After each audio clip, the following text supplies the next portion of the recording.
games were actually made by Insomniac Games. It was very interesting. I loved it. I got into the series a little late. I think I got it um, when I was about 6 years old in 2000 or whatnot, and I enjoyed the game. The getting the gems, the platforming, the little mini games. It was pretty good. Sort of similar to Naughty Dog's Crash Bandicoot, the first three. Sort of had that type of feel to it, but Spyro was actually a little bit more in an open world type of environment that so many games pretty much are known for. Just look at series like Ratchet and Clank. Um, I was thinking to myself, when is there going to be another good Spyro game? Spyro Dragon that we all know and love. First three Spyro games was pretty good. The next three was, I guess, it was all right. You can say, they had something called, I think it was Spyro Into the Dragonfly. I think that's right. Um, I got that game a little late. I played it. It was kind of decent. It had some good things into it. Some of the mini games I liked. I guess it was tad different because they added a new variety of mini games.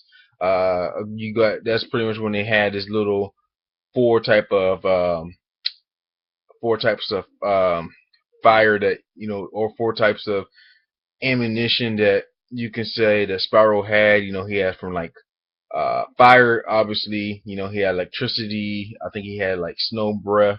And I think he had like bubbles to collect the little dragonflies for the collection, which was actually one of the main goals of the whole game.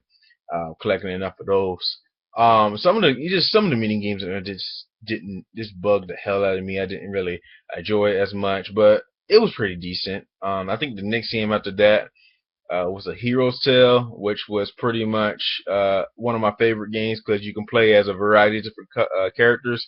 You have Spyro the Dragon, of course. You got Hunter the Cheetah, who was actually introduced in the second Spyro game.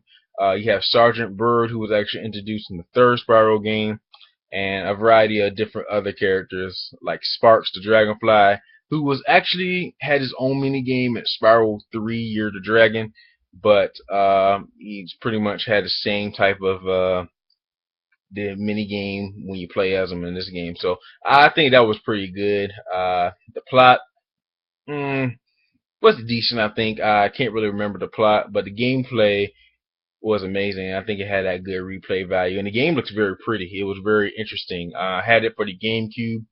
It looks phenomenal. Then after that, we have something called uh I forgot the name of the I think Spyro New Beginning, I believe, where they switched everything up. Everything was just completely scratched out. Instead of doing the little collectible gems, they wanted to make it a little action type game. Gave Spyro some melee moves and stuff.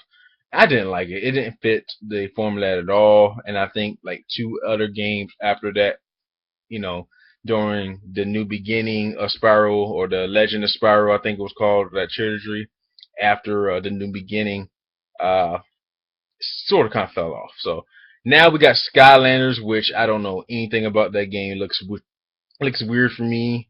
Uh, didn't see no gameplay. I just fell off of it. But my point of the discussion was, when will we get a new Spyro game? Will it be revamped by Insomnia Games?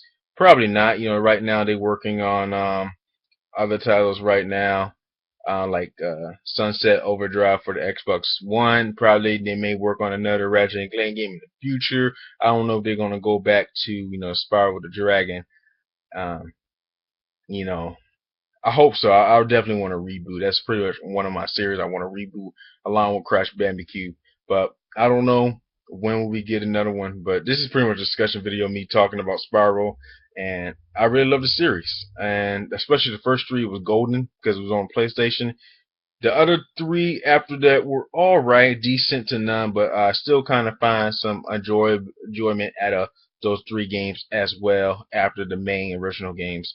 But that's it. Let me know what you think. Do you want a reboot or a makeover for Spyro the Dragon series? Definitely a very enjoyable series. And who do you want it made by? So many games right now. I don't think they're going to make it again. They're working so much. Probably going to be a different company. Uh, You know, I definitely want this series to be rebooted. So that's it. Sorry for dragging on. It says it's going to be very short, but it's going on 6 minutes. I guess I have to shut up now. Let me know what you think, and I'll see you guys in my next video.